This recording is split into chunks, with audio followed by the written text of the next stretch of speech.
Were your parents playing music everywhere where they were working, when they're cleaning the house? Was that kind of your thing for your parents or no? Yeah, it's funny you say that because, fuck, man. You know, I don't know about you, man, but you know what I really, really remember? I grew up in the Yuba City camp. Richland Housing Community. And I can clearly remember still, man, to this fucking day, my mom fucking making homemade tortillas. Yeah. Making homemade tortillas, and that would wake me up, but in the background, it was always my dad bumping his music. Whether it was Vicente, whether it was Hector Montemayor, I don't know if you remember. No, I don't know. Yeah, whether it was, Javier Solis, whether it was, but yeah, like music. But once again, it's just that little bit of inspiration, to helping somebody out. Polyvibe didn't have no equipment. He had nothing, and that's what I'm talking about. When you help out these people to get up to where they need to be on their own, I'm down for that, man. You know what? I had minimal help, but feels good to work hard for your stuff and know that you have all these people calling you. I went from the old school DJs, like the old school music DJs, where I remember showing up to a fucking club and I would have my friends carry my fucking milk crates. Sometimes I'd have to fucking pack a dolly, like that was real DJing. You want to fucking talk about a fucking struggle? I want to talk about like, oh fuck, I put the record on the wrong sleeve. I can't fucking find it. That was real DJing. You were fucking sweating so much because you were like, fuck, the song's gonna end. Like, you could see where the song would end on the LPs, on the wax, and you were just so fucking like, oh damn, like, that was real DJing, So I'm kind of fortunate that I was able to learn the old school way, and transition into the new style. We still use our turntables. The programs we use, they operate on turntables, or controller. But definitely not the same. Definitely not the same because it got, once again, technology made it much easier for us. It made it much more easier. I want to see what it's like. You know what I'm saying? So I remember I was telling you earlier that this one time. This is when I first started. I ended up I was rocking this party, and I was younger. I was about 17, 18 years old. Kind of like the beginning of my career, and I remember at the very beginning I was doing good. I was feeling good. I was just rocking it, and then I can't remember what happened, but I think I must have played the wrong song or something. And then they started booing me. They started booing me, and man, I started sweating, started getting real nervous, and then once my set was over, it's kind of like, something ruined me, something ruined me. And then I remember for like 6 months I didn't even touch my turntables, man. I was just so discouraged, just felt like I wanted to just give up, I wanted to give up.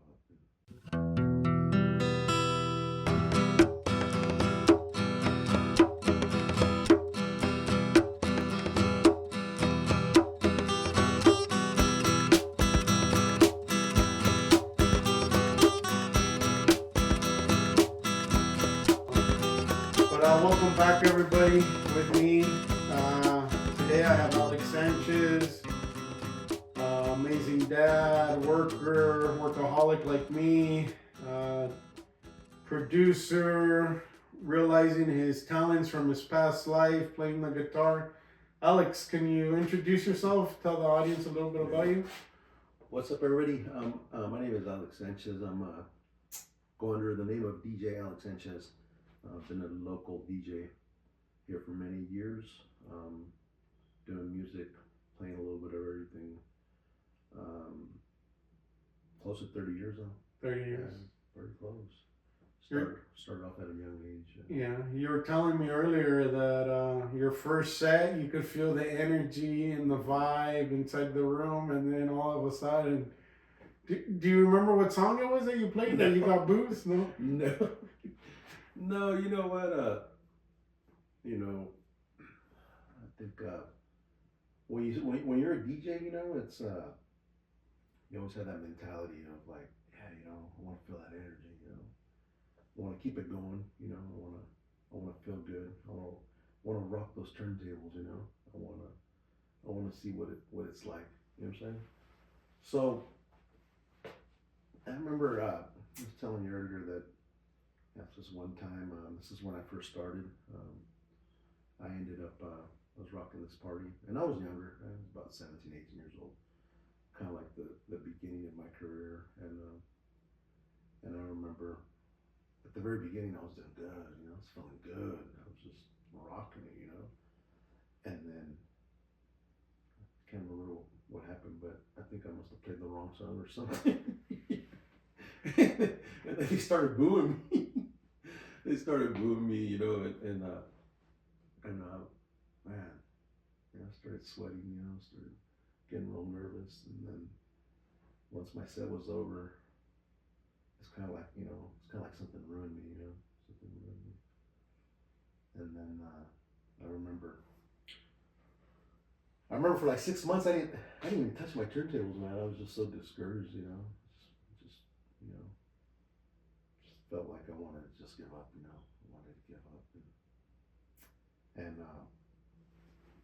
for the longest time, you know, I kind of, you know, it gives you that perception of why some DJs quit, you know, why, because, you know, to become a DJ, you have to understand that it's just not one person, you know, it's not like when you plug in your phone and you're like, fuck it, put Spotify on, you know, or put whatever, you know,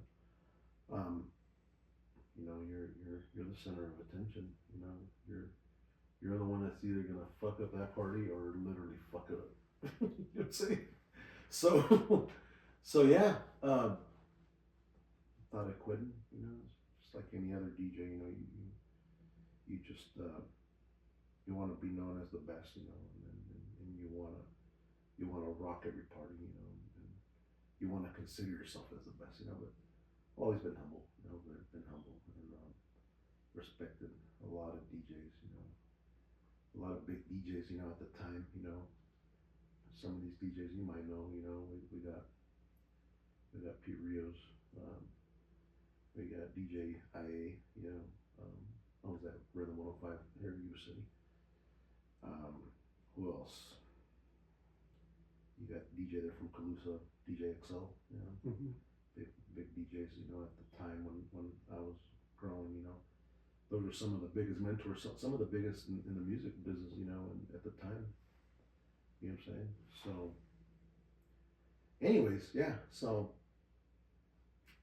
didn't want to do no music, but like I was telling you earlier, you know, it's almost as if like music was in me, you know, music was in me. I always wanted to kind of like challenge myself, you know, and kind of, you know that I could. That's like music in me, you know. It's just like inside of me. So I started messing with the guitar since I was at a young age. You know, boom, started playing. You know, and then now I got my son playing. You know, he plays the accordion. How old was your son when he started playing? I saw the accordion when they came in. It's so funny. So okay, so I'm gonna tell you a funny story about that. So the craziest thing is, you know. I mean, I've done thousands of parties, you know, weddings, I mean, you name it, you know, and at the time, I remember my son would go with me, and my son would just look at me the whole time, and just, you know, and then one day he's like, hey, he goes, why don't you teach me how to do that? You know, and the first thing I thought was like, oh, fuck no, I'm like, I'm not fucking teaching you how to do this shit. I go, you have to understand, you know, you might think because you're watching me this shit is easy, but it's not. And it's not. There's much more shit to it. You know, there's a lot of stress involved. A lot of stress. You know, can't fuck up. You can't fuck nobody's wedding up. You can't, you know. You do human mistakes, but you know it's a big responsibility. Big responsibility. People pay for you to do their event. You better give them their music's worth. You better do what you need to do. You know what I'm saying? And for the longest time, you know, my son wanted me to teach him, and I was like, I'm not teaching you, man. I go, you gotta stay in school. you have a good brain. Stay in fucking school. You know what I'm saying? Not that, you know, DJing's a bad thing, but you know, I just never wanted him to kind of follow my steps in that sense, because he's a smart kid. He's a very smart kid. But I did tell him, I go, what instrument do you want? And I'm like, learn an instrument. And he's like, I'll learn the accordion. I was like, do it. I go, because I know if fucking music is in me, I'm pretty sure it's fucking in you too. Fuck. So we got my compajera Villarana. Shout out to my compajera. So it was so cool. It was so cool how my son started playing. It was so cool because compajera, you know, he has brothers that are promoters and stuff. You know, they got big names, you know, coming to perform here in this area in Yuba City area, whereabouts. And he gave my son an accordion, and his accordion was from Los Huracanes. Oh, really? Yeah, freaking cool. You know, like Mexican flag accordion. Real cool, and that's my son's padrino. My son's padrino is my compadre. And I remember my compadre telling my son, he goes, you know what? I'm gonna give you this accordion. He says, but if you're just gonna put it away, it's gonna be there in the closet. He goes, I'm taking it right back. Fuck that. I mean, there's times when we were asleep and I was like, can you shut the fuck up already, man? I'm like, I'm fucking sick of this shit. You know what I'm saying? Like, you know, my wife be sleeping and be like, holy fuck, man. I'm like, you know, but you know what? I mean, you know, my son reminds me of me when I was a kid, cause like with music, that's how it was. Like with my music, you know, with DJing, you know, like fuck, it'd be like midnight, you know, and I remember my parents be like, "Can you fucking please lower it?" You know, and I'm like, "Oh shit," you know, I thought it was fucking midday, you know, you know what I'm saying? Because you don't think about it, you know, when you do music, because you know you have so much passion doing it, you don't really think about, you know. And I remember the fucking neighbors were like, "Can you fucking please lower your shit?" You know. Fucking bumping subs and fucking, you know, thinking you're at a regular fucking event. But no, you know what? He started playing, got him into the music. You know, he's a full-time student, you know, doing good. But that's one of the main reasons why I never wanted to teach him that, because I didn't want him to get into this, you know, because this stuff is very good. It's very good, you know, for you. You know, especially when you have experience, it's easier. Just like anything, you know, it gets easier and easier for you. But very stressful. And I just didn't want him to get into that burden of being stressed out, you know. Well, and I think, because, you know, you're a hard worker, and I know you're telling me you're gone for days, you know, 20 days at a time.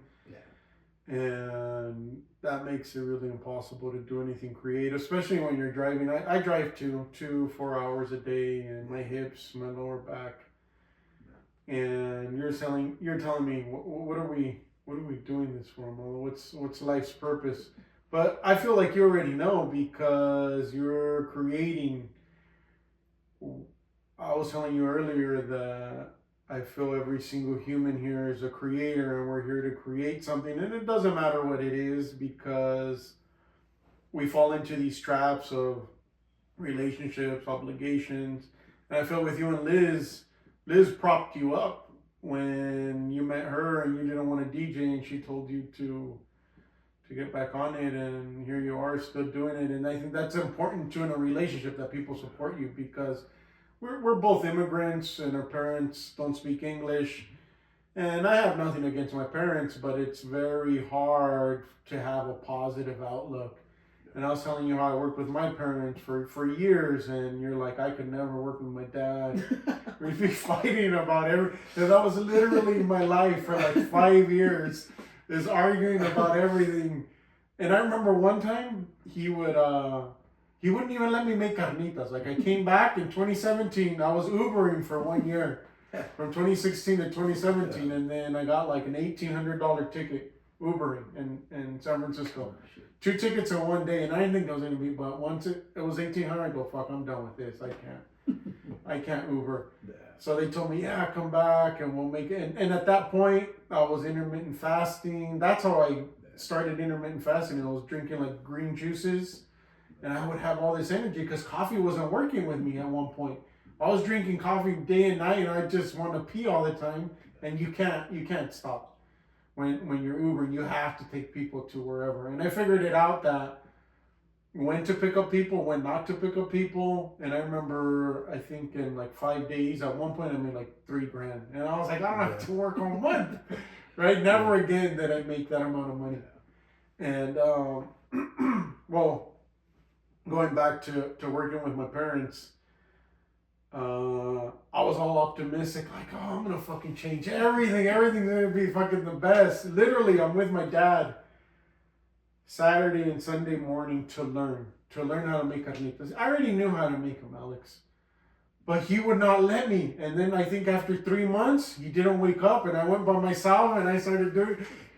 He didn't say, "Hey, son, great job." He goes over there, he fucking pushes me out of the way, gets he gets a pala and he starts doing. He didn't say anything. I was like, I looked at him like, what the fuck? Like, I'm here to help you. And I get it now. It's his identity has been work. So if it's not working, he's gonna get depressed. He's not gonna know what to do. And something similar happened too. He would take a nap inside the office, and I would come meet. And it was like a busy holiday or something, and he wanted to come out, and I'm like, don't worry about it, I already took care of it. But I remember him crying because he wanted to go out there and come. Now he tells me, I don't want to do this shit no more. And I'm like, it's too late, Dad, it's too late. I told him, I'll help you down the line, but I have my own goals right now. Like I was telling you, I want to buy some land and start a permaculture farm, and that. Since I've been a kid, I've loved it. Even though I didn't like it when my parents had me outside planting camotes, so shit would come out in the spring, or working in the fields. I didn't want to do none of that stuff. But for some reason, I was there so I can learn and see how to make stuff. And even my mom now goes, "How do you make these plants grow so big?" So simple. It's compost, worm shit. I forget what it's called. I think it's worm casings. Yeah. So you get the worm casings, they're dry. You put them in a bucket with some aerators for 24 hours. You get all this like foam. So that means that the microbes are alive, and you feed that to your plants, bro. They grow like crazy. Something so simple, and you can grow a jungle in a year easy, Alex. Yeah, you know what? I was looking at your front yard here, and I was like, no, I like it. Just, you can put some succulents, and it's a lot of work. You're not here. You're gone for 20 days. 20 days out of the month. Right now, the winter, like, minimal growth, but now you're starting to see. But you know what? No, music, same thing. It's a lot of work. I remember, growing up, as a kid,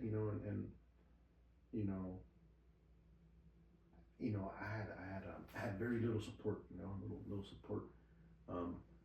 Probably because of the time, just people, DJs back in the days, the real DJs, the guys that pack the turntables. Earlier, I was telling you, like, I love my turntables, but I don't fucking miss carrying 100 fucking pounds every time you go set up. You know what I'm saying? Fucking. So now, as DJs, we get a little lazy, we have these controllers, 100 pounds or 20 pounds, I'm gonna go with 20 pounds, you know what I'm saying? It's easier, but you know what? Back to what we were talking about earlier, just the support, just like any musician, music, being a musician is tough, man. You're gone, you're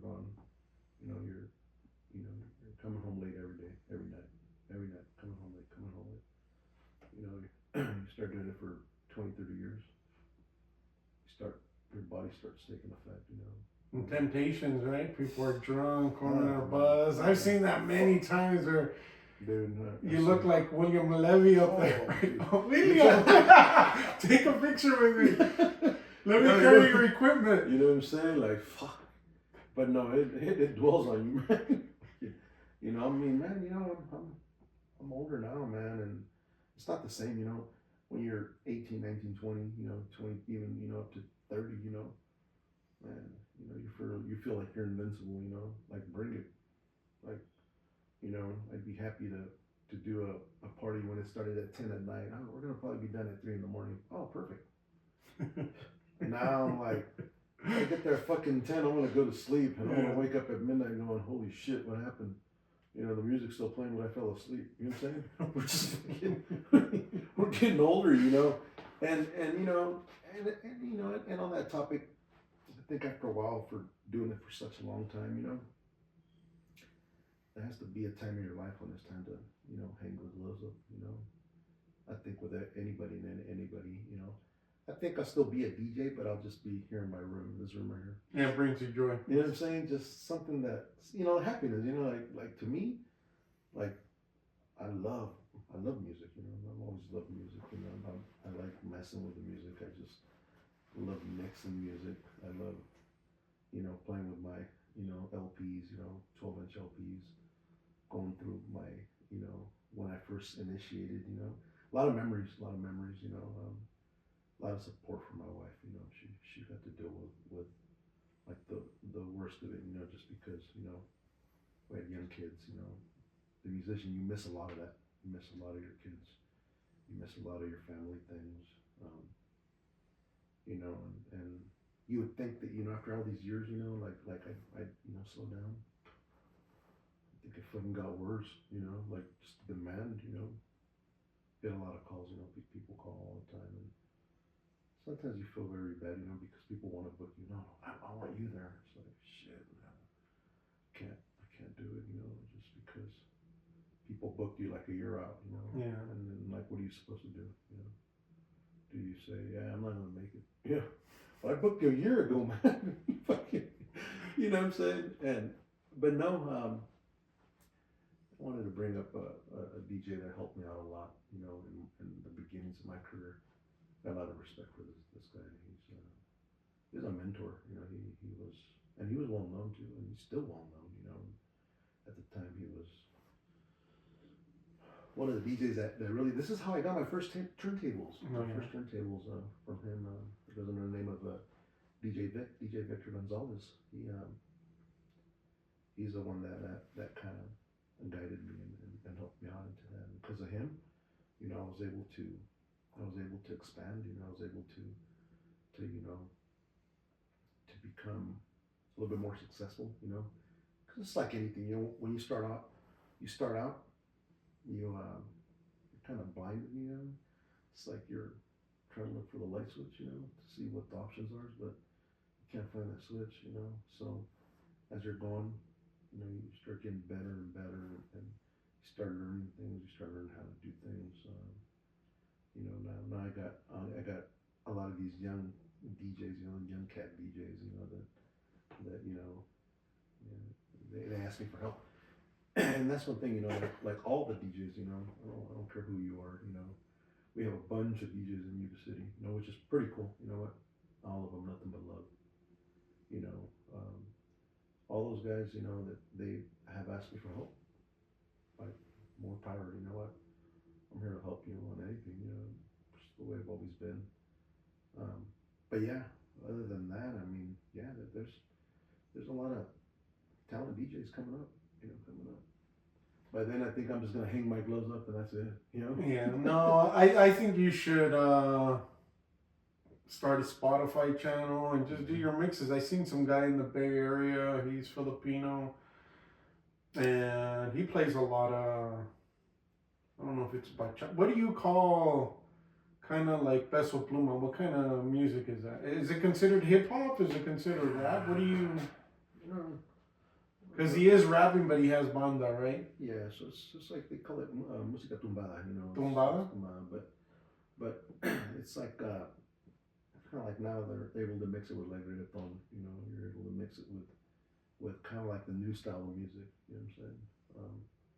It kind of like made it cooler. You know, like de moda. You know what I'm saying? Like, I mean, you know, which is cool, man. You know, I mean, music is universal, bro. I was that. I can fucking chill like this all fucking day. I mean, you know what I'm saying? Like, I'll be fucking happy. You know what I'm saying?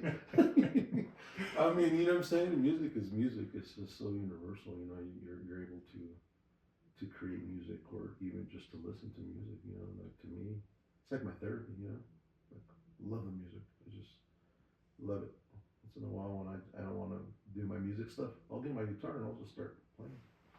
I mean, I don't know. A lot of people have different opinions of Peso Pluma, but when I heard him, I liked it because it was different. It wasn't anything that I've heard ever before. Because a lot of times people want to kind of try to get an audience or try to sing in English or shit like that. And to me, it's like he was straight doing it in Spanish his own way.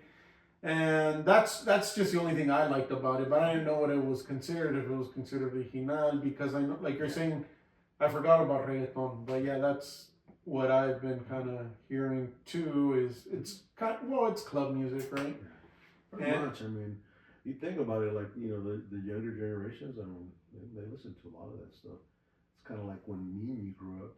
You know, we had house music. You know, we had freestyle. You know, a lot of old schoolers, and way before that, you know, there was even the old schoolers that we knew, you know.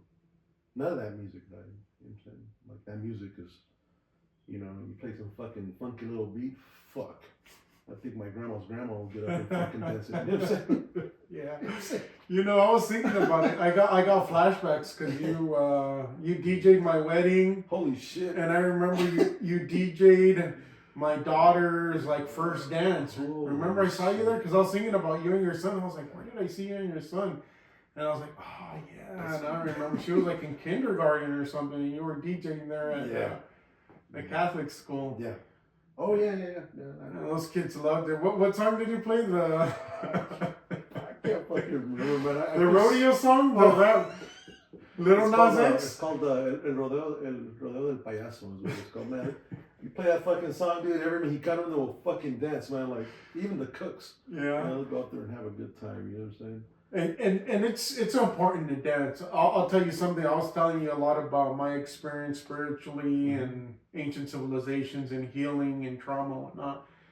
And I was telling you about this elder that I met who was a Yaqui. And we were once at his home, and he was showing us how to paint with just natural colors, right? Like orange, red, where they're just rocks and stuff, and how he would use, like, he pulled out, like, it looked like an onion, and with the onion it would bind the minerals and stuff, so you could make like a piece of chalk or whatever, and you could like spray your hand. Just all this old Native American, indigenous, not Native American, I'll say indigenous way of creating art.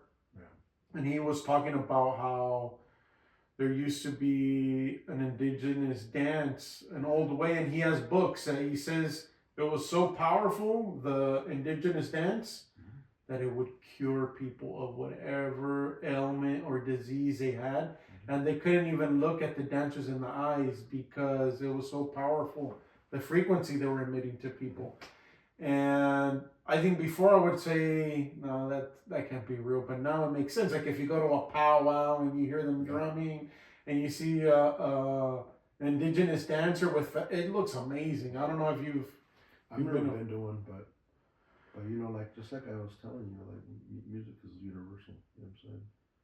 To me, I think that's my healing, you know what I'm saying? It does. You know, when you're stressed out or whatever, fucking pop up your fucking favorite song, crack a fucking cold beer, and fucking, you know what I'm saying? Just chill and let that shit just take you somewhere else, you know what I'm saying? That's what I'm telling you. You know, I mean, if you really ask me, you know, in all due reality, you know, it's like, you know, oh yeah, well, I don't like that type of music. Yeah, well, I don't, fuck. You know what? Music is music, man. You know what? Regardless if it sucks or not, it's still music. To me, I love all music. You know, I don't care what it is, who it is. music is music. Remember I told you, we fucking do this. I'll be fucking entertained the whole day with her. We'll make that fucking podcast go for 2 hours. You know what I'm saying? But no, I hear what you're saying. You know what? It's just another form, you know, of doing music. You got bandas, you got grupo norteños, you got tamboras. Shout out to my boy Ozzy here in Live Oak. Los Amanecidos. Shout out to my homeboy Rocky. Yeah. They have a banda here in Live Oak? They have a little tambora. Good people. That's who I use for my stuff, And I can sit here and name a lot of people, and musicians that are around here, Gotta say what's up to my homeboy 40 ounce, DJ 40 ounce. Good longtime friend, DJ. Anyways, yeah, I mean, Yuba City, you got a lot of talent in Yuba City as far as music, we're not as big as other cities, but yeah, definitely some good talented musicians here in Yuba City.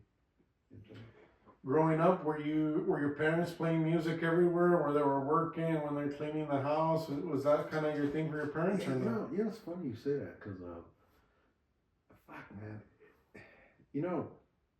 I don't know about you, man, but you know what I really, really remember? I grew up in the Yuba City camp. Richland Housing Community. And I can clearly remember still, man, to this fucking day, my mom fucking making homemade tortillas. Yeah. Making homemade tortillas, and that would wake me up, but in the background, it was always my dad bumping his music. Whether it was Vicente, whether it was Hector Montemayor, I don't know if you remember. No, I don't know. Yeah, whether it was, Javier Solis, whether it was, but yeah, like music, and then upon talking to my dad, so his dad, which is my grandpa Miguel, he was a musician. Oh yeah. He played guitar, and he sang. So all of my dad's brothers, like, they all could sing. They all could, there'd be a mariachi like in any fiesta, and growing up as a kid, I'd see my dad sing. I'm like, man, I never knew my dad could freaking sing.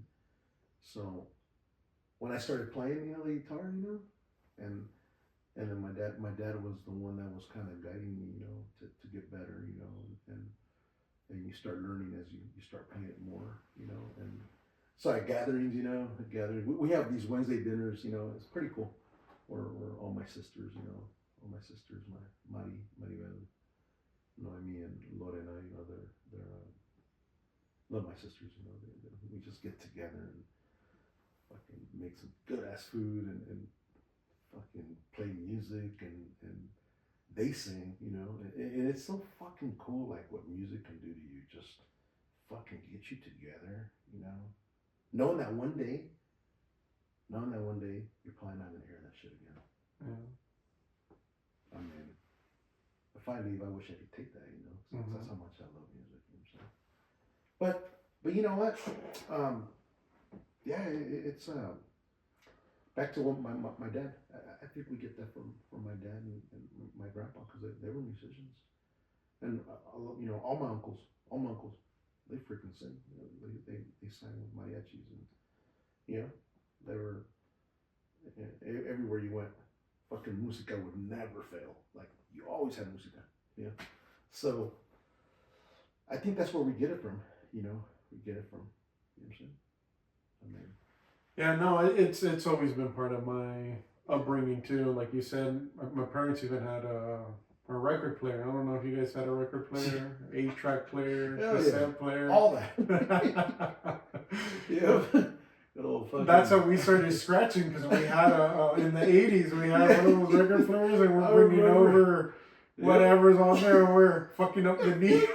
We're fucking up. Hey, ¿qué pasó, Yanonda? Yeah, I tell them, I said, hey, you guys want to hear the chipmunks? that 45. Oh, dude, it was cool. My dad used to get us fucking in trouble, you know, but you know what? The notion, you know, I remember the DJs, you know, like when you go to quinceañeras, you're just looking at them going, oh man, that's so cool, you know. And it's happened to me where you have youngsters, and there's been youngsters, you know, that I have taught and that have become DJs now.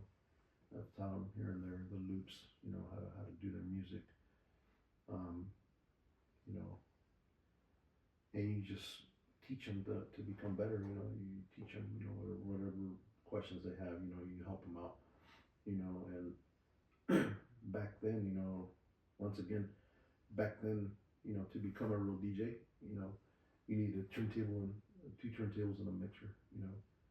You were considered a real DJ, you know. Nowadays it's so much easier, you know. Fuck, you want to be a fucking DJ? Just plug in your fucking Spotify or fucking Apple Music. You're a fucking DJ. Yeah. You know what I'm saying? Let that fucking song play. Okay, here goes the next one. You know what I'm saying? We figured out a way to do it better, you know, throughout the years, and like now DJs, like now, fucking think everybody's a DJ now. You know what I'm saying? But doesn't it sound better when you still use vinyl?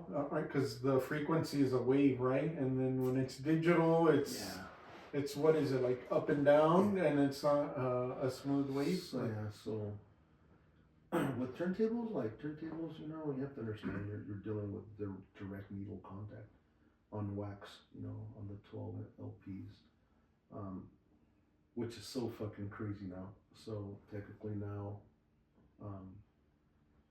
just like technology, you know, just like everything, you know. I mean, we went from fucking, you know, classic cars, gasoline is ready to fucking electric cars now, you know.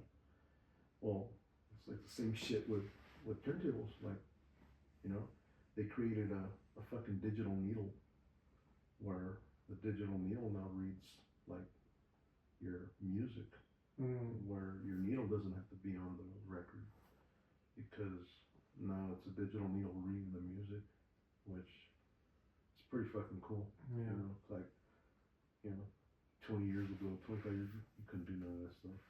Now you can. But once again, like technology made it easier for a lot of us DJs, and it just keeps getting better and better. Yeah. Better and better. So once again, fuck. Maybe one day you'll become a DJ. You know? No. It's just getting so fucking easy.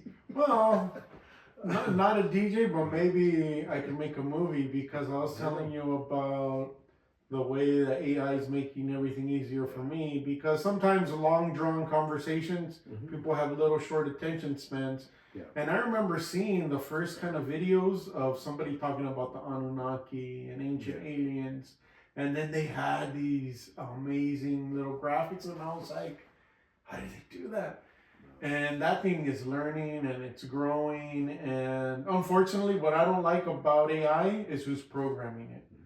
So because I've had it where I interviewed a local bodybuilder, his name is Junior Magana, and I wanted to create a video of him picking peaches, because he works for the state, and he's like, this isn't a job. A real job is carrying 100 sack of peaches. And so I tried to make a little video. I put Hispanic olive skin kid, and I was like, it goes against our user guidelines. I was like, what? So who's controlling this AI? Who's telling it what to? But it just makes you move to different stuff and different technology. And to me, technology is just a tool. It's how you use it, right? To some people, it's going to become their god. Like we're talking about earlier. Do you know about the chip that Tesla has? I wanted to put one in my head, Alex, when I was younger, when I was like in my 30s, because I thought I was dumb. I thought I can't learn stuff. And it's not that. It's what are you passionate about? Because everything is geared toward materialism and money, right? Yeah. If you don't have this McMansion, if you don't have multiple cars, which it isn't, right? Some people get lucky and they're able to have, but I don't even think that shit brings them happiness anyways. Yeah, you know what? It's fucking tough now. You know what? shit so advanced now, you know, where if you ask me, I think we're just kind of getting lazier and lazier. You know what I'm saying? I mean, I went from I went from the old school DJs, you know, like the old school music DJs, where fuck, I remember showing up to a fucking club, and I would have my friends carry my fucking, you know, milk crates. Sometimes I'd have to fucking pack a dolly, you know, like that was real DJing. You want to fucking talk about a fucking struggle? You want to talk about like, oh fuck, I put the record on the wrong sleeve. I can't fucking find it. That was real DJing. You were fucking sweating so much because you were like, fuck, the song's gonna end. Like, you know, you could see where the song would end on the LPs, you know, on the wax, and you were just so fucking like, oh damn, like, you know, that was real DJing, you know. So I'm kind of fortunate that I was able to learn the old school way, you know, and you know, transition into the new style, you know. We still use our turntables, you know, the programs we use, they operate on turntables, you know, or controller. Um, but definitely not the same. Definitely not the same because it got, once again, technology made it much easier for us. It made it much more easier where, you know, you can carry fucking 10 milk crates, show up at a fucking, show up at a fucking club, you know, have your friends help you out carry them and that'd be their free pass to get in. Or you can go get a fucking external the size of a fucking, you know, wallet and say, well, fuck, I got fucking 2 million songs here, you know, so all I have to do is just search a song and I'm good. You know what I'm saying? Well, I think even if you have all this technology, all this information, Yeah. you still don't have experience. And what I mean by experience, you know what songs are hitting for what generation, and it's like a stand-up comedian. Yeah. He can gauge the audience. He can tell, all right, well, these people aren't feeling my jokes, or I need to bring out one of my old jokes.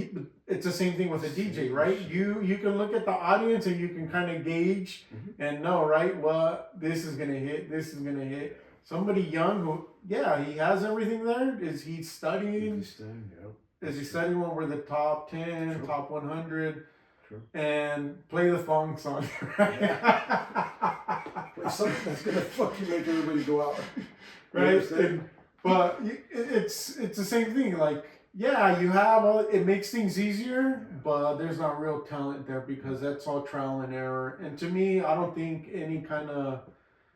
There's no losses in life. They're lessons, right? And you can't teach that to no one. And whatever you experience, you can't really pass that down to nobody. But it's all yours. And you know what? Yeah, you're right on that. You know what? Like becoming a DJ, you know. It's just you not just playing music, you know. It's you playing fucking music to the genre of people because once again, and we go back to like, well, he doesn't like, you know, country and you know, but he does, you know, and she doesn't like hip hop, but she does, you know. So as a DJ, you have to figure that shit out. And let me tell you, you know, that's why, you know, when my son was telling me, how come you never taught me? Like, you have no idea. I go, dude, I don't want you to learn this. I want you to stay in school, get your shit done, and not worry about shit. I go, cause you know, it's fun. Like to me, it's easy now. I mean, fucking 30 fucking years of doing this shit. You know, I mean, I started really young. You know, started really young, and you know, after a while, it's kind of like fucking a walk in the park. You know, I remember when I first started, I fucking hated talking on microphones. Fucking hated it, man. I was just like, fucking, I'd be like, "Hi, dinner served." That's it. You know what I'm saying? Like, get your fucking place it the fuck down. And that's it. I don't want to fucking talk no more. You know what I'm saying? But you know what? After a while, man, you're just like, fucking bring it, man. You know, you announce what you gotta announce. You know, you make it easier for them. You know, you make it easier where They don't have to worry about talking because believe it or not, there's a lot of fucking people that don't like to talk on fucking mics, you know, and come to find out, you know, for the years of experience, you know, I've done some events where like, yeah, we don't talk on microphone. Can you announce our deal? Yeah, because that's what you're fucking paying me for. You know what I'm saying? Like, you know, fucking, you know, like, yeah, well, my mom and my dad and her mom and dad, they don't want to say nothing. I'm like, it's okay, man. You know what? It happens. Some people are shy. You know, some people, you know, are not. They're not meant for that. You know, they just don't want to say anything. You know, which is fine. You know, it's fine with me. But no, it's you know, just like I was telling you earlier. You know, to me, it's coming to an end already. You know, I mean, fucking almost 50 years old. You know, fucking DJing with a fucking cane. Fuck. You know what I'm saying? Broncos like that, right? They go up there in the wheelchair. They go up there. Have you seen them? The fucking oxygen mask. No. Fucking The tubes in the nose. Fuck all that. That's when you know you're fucking dedicated. or baby mamas or something, right? I gotta pay for all this stuff. Yeah. No, but you know what? Just like anything, you know, everything has its limit. You know, sooner or later, it's time for you to realize that you've done what you've done, and that's it. You know what I'm saying? There's, you know, I mean, I see it as in fuck. Well, let's say if I do continue my career, you know, to the age of 55, 60, and I got grandkids, like, oh fuck no, man. I'm like, you know what? Who knows? I'll probably be the coolest grandpa. Yeah, there you go. That's it. That's fucking it. You know what I'm saying? No, but and not only that, you know what? You know, I have to understand that, you know, 30 years of my life, you know, I lost a lot. You know, I lost a lot. You know, not spending time with family, not spending time with my wife, not spending time with you know, the people that you really love. You know, the people that you must be there for. You know, because one day, you know, just like I told you, man. Even if I wanted to take all my equipment to DJ, it's not gonna happen. You know what I'm saying? And while I'm here, I'll make the best out of it. You know, I'll make the best out of it. And I've met some awesome people. Shout out to my homeboy Vicious V from the Bay Area. Freaking awesome mentor, awesome friend, awesome carnal. You know, he's another guy that helped me out big time. You know, I owe him. He's such a cool person, such awesome guy. You know, and in the music industry, that's what you do. You meet a lot of people, a lot of really cool people. You know, so. But yeah, definitely worth every minute of it. You know what? We're really happy with my career. I got this funny story. It's like. This is how much I've been on the business. Like, I remember I did some people's daughter's baptism. So I did the daughter's baptism. Then I did the daughter's quinceañera. Then I did the daughter's wedding. Then they had a kid. And I did their baptism. And I'm going, fuck this. I'm like, this is when you know you're fucking getting it, bro. What's next? Their quinceañera? You know what I'm saying? Like, oh man, it's just fucking, you know, you can only do so much, man. You know what? Just like anything, you know, you just enjoy it till it's time for you to say later, you know. But yeah, but my time is coming, man. My time is coming. A lot of my friends that are probably gonna watch this are gonna be like, motherfucker, you ain't never retired. You know, they told me that you've been saying that shit for like 10 years, you know. And honestly, you know, with his new job and stuff, you know, it gets tough, you know, it's not easy, you know, it's not easy. You got kids in college, you know, you got life in general, you know, you get busy, you have to attend, you know, you gotta be there for for your needs, the most important ones. No, you have a big family, a growing family, and there's events every weekend. I can imagine, right? Yeah. You know what? Every weekend, we got a high. I do, and I do get a high volume of calls. We book a lot of events, and got some really cool, young DJs that are coming up. Some of these other DJs that have been with me, they've been with me for a while. So it's very good DJs. Very good DJs that when they first started, they're like, shout out to my homeboy DJ Polyvibe. Polyvibe. It's a funny story about Polyvibe. He came up to me one day. We were doing a wedding. He's like, man, I want to DJ, but I'm just kind of like, man, fucking. I gotta tell you what. I go come by my house tomorrow. Maybe we'll talk. Comes over the next fucking day, and same thing. He's like, well, and I was like, look, bro. I'm like, you either fucking do this shit or you don't. I really don't care. I'm still gonna continue doing my shit. So the next fucking day, he was like, I'm down. So Paulie Vibe, I've known him for close to 15 years now. He's doing good, doing very, very good. But once again, it's just that little bit of inspiration, to helping somebody out. Paulie Vibe didn't have no equipment. He had nothing, and that's what I'm talking about. When you help out these people to get up to where they need to be on their own, I'm down for that, man. You know what? I had minimal help, but feels good to work hard for your stuff and know that you have all these people calling you. Hey, I have a concern. Hey, I have this. Hey, I have. It's like, fuck. I can do them, but I can't do them all. Yeah. You know what I'm saying? But it's fun.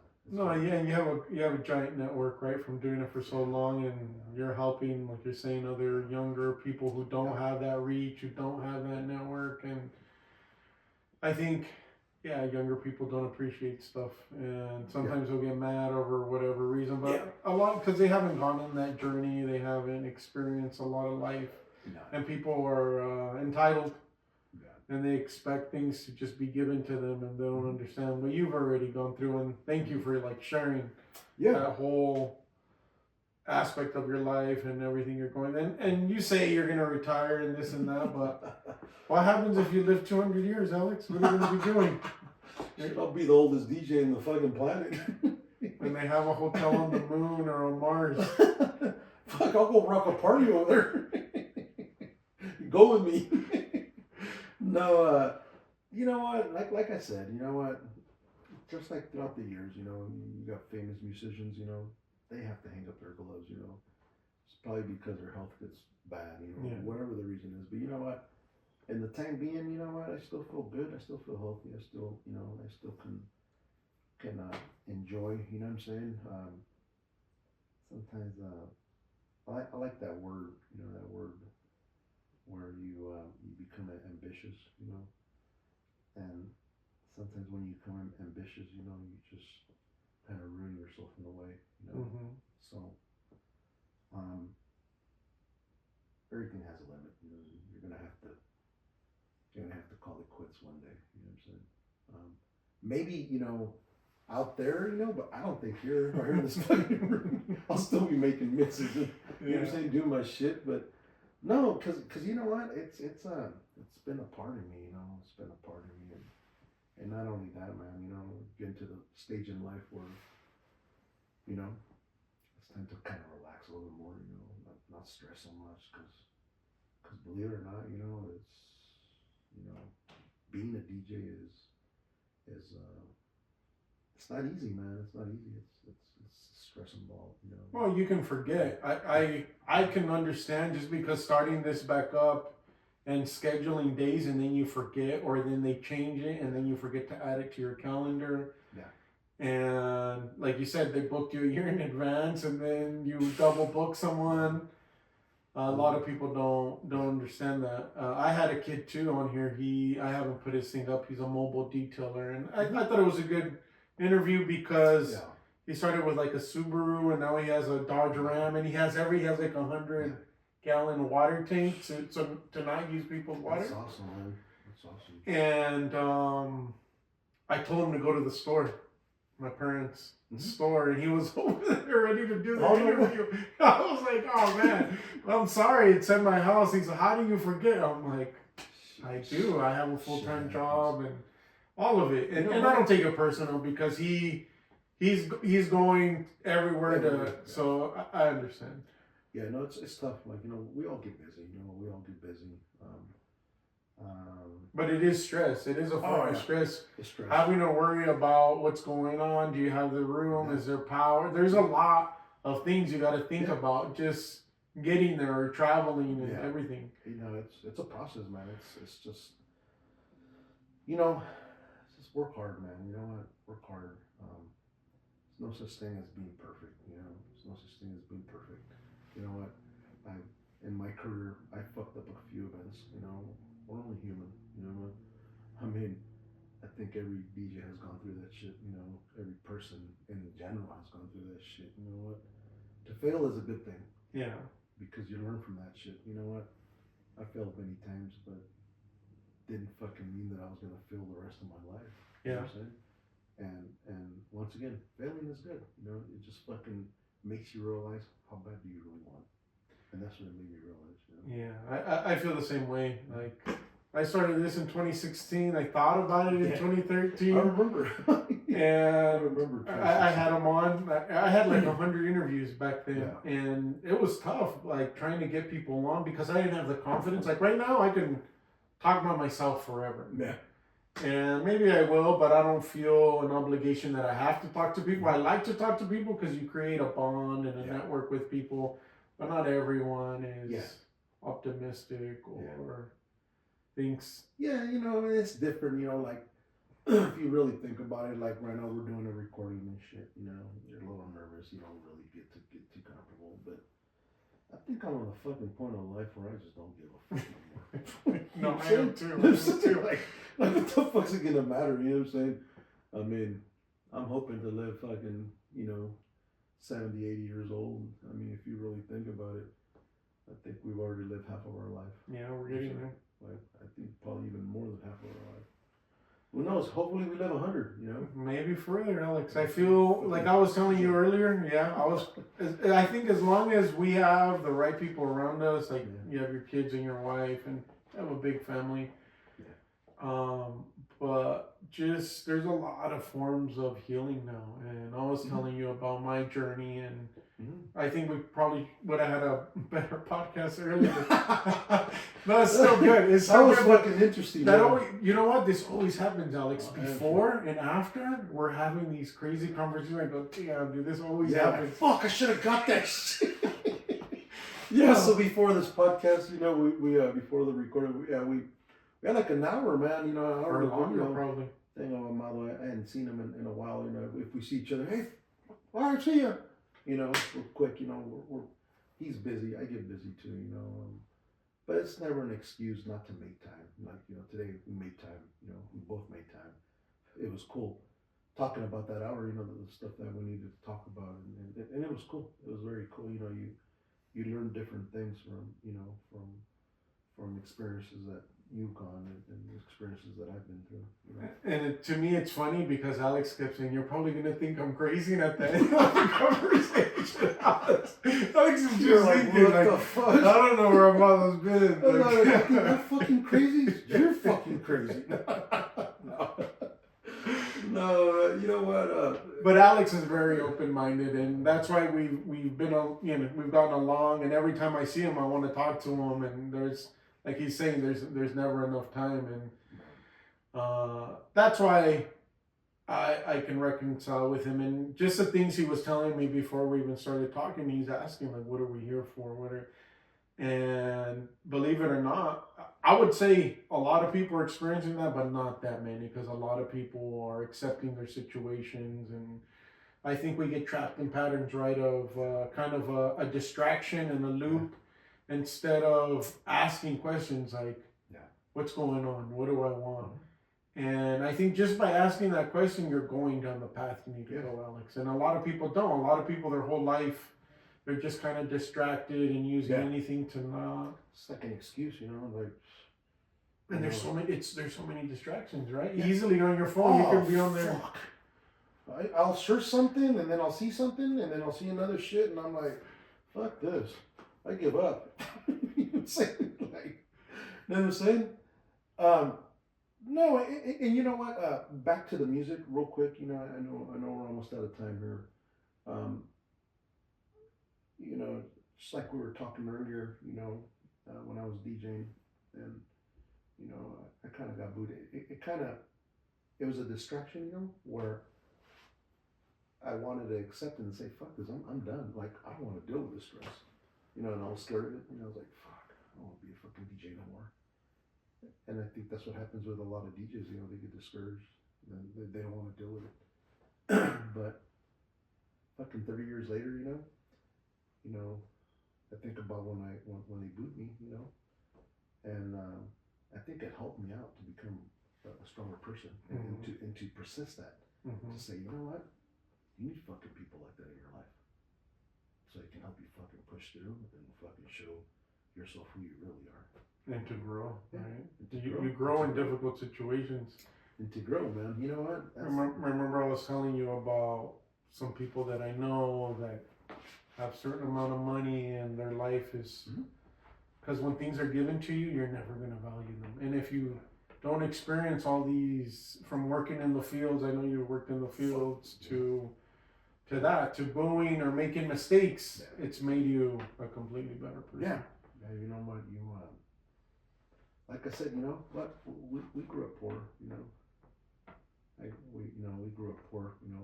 We grew up in the Yuba City camp again, was what I was telling you. We picked every fucking fruit you can think of, you know. But I think that's what makes you become a better person, you know, knowing that once you were like those fruits grown from the dirt, you know, and you said, fuck this, you know what, I'm gonna change my life. I'm gonna make it happen, you know. And nothing's easy in life. I don't give a shit what anybody says, you know what? Unless you're fucking born dead rich and you know, but nothing's easy, you know what? It's called working hard, you know, and I have a lot of my friends that fucking work hard, you know, like you and, you know, others that have worked all their life, you know, and have been, you know, that positive mentality and keep fucking going and you know what I'm saying, hopefully they flourish, you know, they become better, you know what I mean, because that's what I did, you know, I just, you know, I didn't want that for any of my kids, you know, I didn't want that for any of my kids, and you know, always had that mentality as in, you know, I push these kids to become something, you know. If I fucking did it, I'm pretty sure anybody else can do it, you know what I'm saying, because it's not hard, it's the biggest thing in life. To me, the hardest thing is not trying. That's the hardest thing. If you don't try it, fucking, you know, go fucking ask for coins, you know, fucking a stoplight, you know. Just like I was telling my son the other day, I go, shit. I go, do you think they have an easy life? Like, not doing nothing, you know, where they beg for coins? I go, no, dude. You don't understand. Their life might be easy because they don't have to go to work or whatever the fuck situation is. I go, but just imagine when it's fucking cold or when it's 120. I go, they have to live out there. I go, you know, it's done by choice, you know. You become what you want to become. It's done by choice. Oh, and it's true. Sometimes I feel they might not have a choice. They might have some trauma. They might have family. And it's all mental health. I know it's mental health. And imagínate sleeping on cement or not getting a couple days of good sleep and you're already going crazy. You start hallucinating. You start seeing things. And I have empathy for homeless people. And I didn't when I used to work with my parents because I dealt with them so much. And I was like, fuck, man, I don't want to deal with this shit. But it's what's going on in society. And now I see it completely different. And I look forward to volunteering. I had something recently happen where I was told that you know, that I have luxury. I was because I have a house, I have heat, right? And I was told stay outside, and my ears would ring.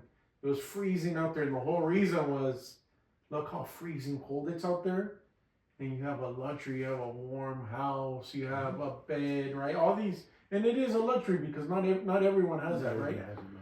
And I had a bonus from work, and I was told go cash that and go pass out blankets and jackets, Alex. I'll be honest with you, I didn't want to do it. I didn't want to do it, but she should have fucking got me one, man. I've been working up in the cold ass snow. but I mean, by being out there, I was out there for a couple hours, and it felt so bad, right? And then but just from not forgetting that feeling, my face, my hands, I literally went to Sam's Club, bought blankets, and I still have a couple of jackets I have to pass out, and I just started passing them out, and now I feel like that's something that has to be part of my life. Yeah. Like I have to go volunteer and do, and it's not to like boast myself up, but I've always wanted to, but I always say I don't have time. But you know, a little whatever you give, you always get back. Right? It's not to have a scarcity mentality, right? Yeah. And that's what we deal with in society, right? People have a scarcity mentality where how much do you charge? Oh no, let me, right? They barter, and it's. To you, I bet you it's frustrating, and I've dealt with that in the food industry where why are they having that scarcity mentality? I've been doing this for so many years, but that is a scarcity mentality. That's not an abundant mentality. Yeah, you know, just like anything, you know, like, you know, I once in a while I'll be like, man, you know, why are you so expensive? It's like, well, shit, you know, I mean, I got like 30 years of this shit, you know, so are you insulting like my job, or are you insulting what I'm worth? Then if you're gonna base your, you know, work on money, then go settle for something less. Mm-hmm. That's the way I see it. You know, I mean, you know, sometimes you try to help out. I mean, you know, the people you know, you always help out. You know what?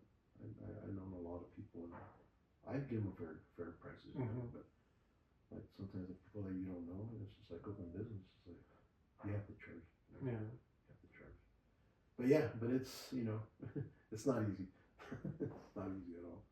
You know? But I've always had that issue with people that have the scarcity mentality where it's like cutting corners, and to me it's like just give more than, because you're always gonna get that back. You're always. You know what? And I've donated a lot of my time to, you know, when people are in need, you know, Cancer Society, you know, and you know, like people that are, you know, in need of something, you know. It's always good to help out, you know. It's not always about money, you know, because if it was about money, I'm pretty sure I'd be fucking sitting in a fat ass mansion, not doing the shit, you know. But that's not the case, you know. I'm just a original dude like anybody else, you know. Work hard, you know, just, you know, try to be the most honest person, and that's it, you know. I mean, can't ask for more. You know what I'm saying? You know what? You're humble, Alex, but I'll say it myself. You're a great person. You've always been of service of your family, of this community, and I feel like you've caused a positive impact in this area and people that you've helped, and I just want to thank you for everything you've done. And I know you're a great person, Alex, and I really admire you. And I'm grateful that I still know you to this day, even though with everything that's happened between me and getting divorced, because it's complicated, and you know, people take sides, but I've noticed your family never took a side. No. Marty was always there and whatnot, but for me, it took time to just deal with it and realize. And now we have a good working relationship, and our daughter is there, and so everything's good now. So, respects to all you guys, you know, I've always been humble with everybody, you know, both sides of the family. So yeah. Matter of fact, I went to your parents' restaurant the other day. Yeah. I had some food there. Talked to your sister. Yeah. For a little bit. I was like, "Well, tell your husband I said what's up." Shout out to my homeboy Juan Carlos, good family friend, brother. He's a freaking awesome guy. Juan Carlos Flores. Grew up with him. We're across neighbors. Anyways, It was fine being here with you guys today, and thank you. Wish you the very best. Our respects to you and what you're doing. Hopefully your podcast blows up and helps you out. No, and I believe in myself, Alex. Like I was telling you, it's a lot of work, but you have to be like not a psychopath, but a little egoistic, but believe in yourself, because if you don't, who else? And like you said, there's challenges all the time, but as long as you're consistent and you keep doing it, you're gonna get a following because it's free. And if you're transparent and you're honest, I think that's what people love the most, to see you and being like, okay, he said he's gonna do this and he did it. And it forces me too to be like, I need to watch what I eat. I need to have a lot of energy when I'm talking. I can't be over here like, oh, dude, I just worked 12 hours. I'm gonna fall asleep. I have to bring that energy. Yeah. So, we're not physically doing nothing, but there's energy that's being transferred. So. Yeah, well, that's true. That's true. You know what? All my young DJs coming up, you know what? Keep working hard. You know,